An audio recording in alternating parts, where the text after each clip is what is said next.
시는 인류가 언어를 다루는 방식 중 가장 오래되고 가장 집약적인 형식이다. 서양 고전 전통에서 시에 대한 정의는 단일하지 않다. 어떤 이는 시를 진리의 전달 수단으로, 어떤 이는 그 자체로 완결된 존재로 보았다. 이 편에서는 서양 사상가와 시인들이 남긴 어록을 중심으로 시의 본질, 기능, 언어적 특성을 분석한다. 먼저 시라는 말 자체를 짚고 넘어간다.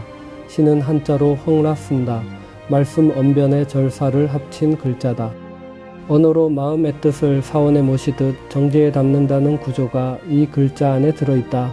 동양의 고전 시학은 시를 뜻을 품은 말, 즉 언지소지라 규정했다. 반면 서양의 시 개념은 제작한다는 뜻의 그리스어 포이에인에서 출발했다. 만들어진 것, 즉 기교와 형식을 통해 구성된 언어 구조물이라는 관점이다. 이 두 어원은 처음부터 시에 대한 동서양의 시각 차이를 드러낸다. 동양이 시를 내면의 발화로 본다면 서양은 시를 언어적 제작으로 본 것이다.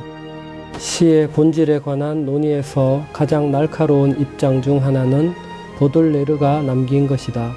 시는 진리가 그 목적이 아니다. 시는 그 자체가 목적이다. 이 문장은 시를 무언가를 전달하기 위한 수단으로 보는 관점을 정면으로 거부한다. 시는 다른 무언가를 위해 존재하는 도구가 아니라 그 자체로 존재 이유를 갖는다는 선언이다. 이는 19세기 후반 예술지상주의의 핵심 명제와 맞닿아 있다. 같은 맥락에서 맥클리시는 더욱 압축된 언어로 말했다. 시법이라는 글에서 그는 이렇게 썼다. 시는 의미할 것이 아니라 다만 존재하여야 한다. 시가 어떤 명제를 전달하거나 의미를 설명하는 기능을 맡아서는 안 된다는 것이다. 시는 설명하는 것이 아니라 그 자체로 하나의 현존이어야 한다. 보들레르와 맥클리시의 이 두 발언은 시를 인식론적 도구로 보는 시각과 정반대 지점에 선다. 그렇다면 시와 과학, 시와 산문은 어떻게 다른가? 콜리지는 이 차이를 목적의 차이로 설명했다. 과학의 적절하고 직접적인 목적은 진리를 획득하고 전달하는 것이며 시의 적절하고 직접적인 목적은 즉흥적인 즐거움을 전달하는 것이다. 콜리지는 시와 과학을 대립이 아닌 분업관계로 파악했다. 과학이 진리의 영역을 담당한다면 시는 즉각적이고 감각적인 기쁨의 영역을 담당한다는 것이다. 이 구분은 시와 산문의 차이로 이어진다. 현대 비평문학 선집에 수록된 한 논문은 이 관계를 매우 상세하게 분석했다. 시는 우리들을 데리고 지상을 걸어가는 보행자이며 산문은 우리를 목적지로 운반하는 열차인 것이다. 이 비유는 시와 산문의 언어적 기능 차이를 구조적으로 보여준다. 산문은 효율적으로 목적지에 도달하는 수단이다. 반면 시는 길 자체를 걸으며 그 과정에서 감각을 구체적으로 경험하게 한다. 같은 글에서 저자는 시의 언어가 깃발처럼 추상화된 기호가 아니라 시각적이고 구체적인 심상을 담는 언어라고 규정했다. 뼈가 항주했다는 기호식 표현 대신 백기를 떠돌았다는 구체적 심상이 시의 언어라는 것이다. 시에서 비유는 장식이 아니라 언어의 본질 자체라는 결론이 여기서 나온다. 셰익스피어는 시인의 상상력이 작동하는 방식을 다르게 묘사했다. 시인은 그의 예민한 흥분된 눈망울을 하늘에서 땅으로, 땅에서 하늘로 굴리며 상상은 모르는 사물의 형태를 구체화시켜 시인의 펜은 그것들의 형태를 부여해주며 형상 없는 것의 장소와 명칭을 부여해줍니다. 시인은 현실과 이상 사이를 왕복하며 아직 이름 붙여지지 않은 것들의 언어를 부여하는 존재라는 규정이다.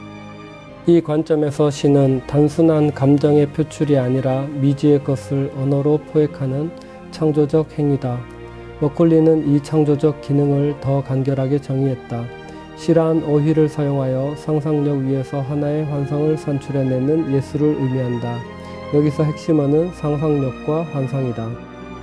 시는 현실을 있는 그대로 재현하는 것이 아니라 상상력을 매개로 현실과 다른 차원의 것을 만들어낸다는 것이다.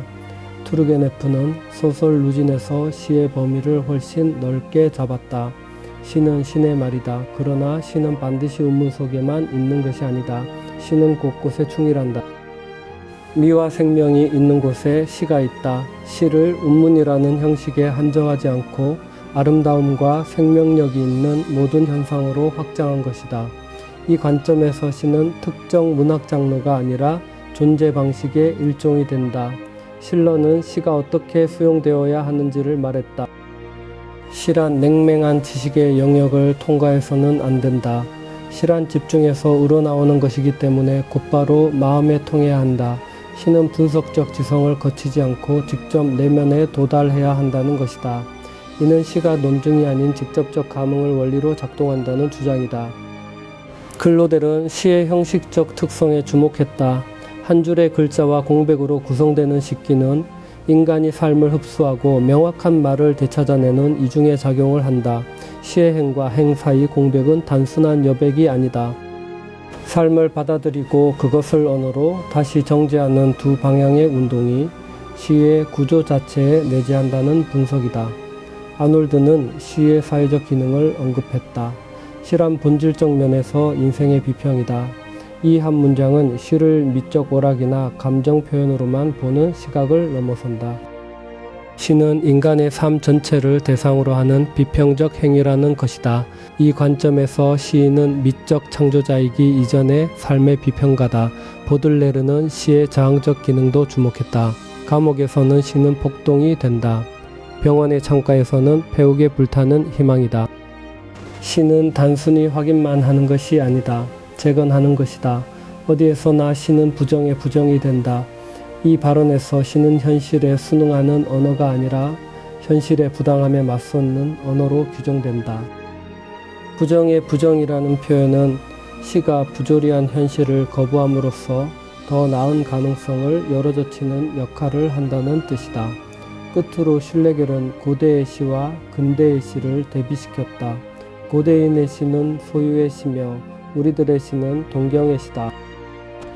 전자는 현재의 지반 위에 굳게 서지만 후자는 추억과 예감의 사이를 흔들려 움직이고 있다. 고대 시는 현재의 완전한 점유에서 출발하지만 근대 이후의 시는 이미 지나간 것과 아직 오지 않은 것 사이의 긴장에서 태어난다는 분석이다. 이 구분은 고전주의와 낭만주의의 시학적 차이를 정확하게 포착한다. 서양 고전 전통에서 시는 단일한 정의를 거부한다.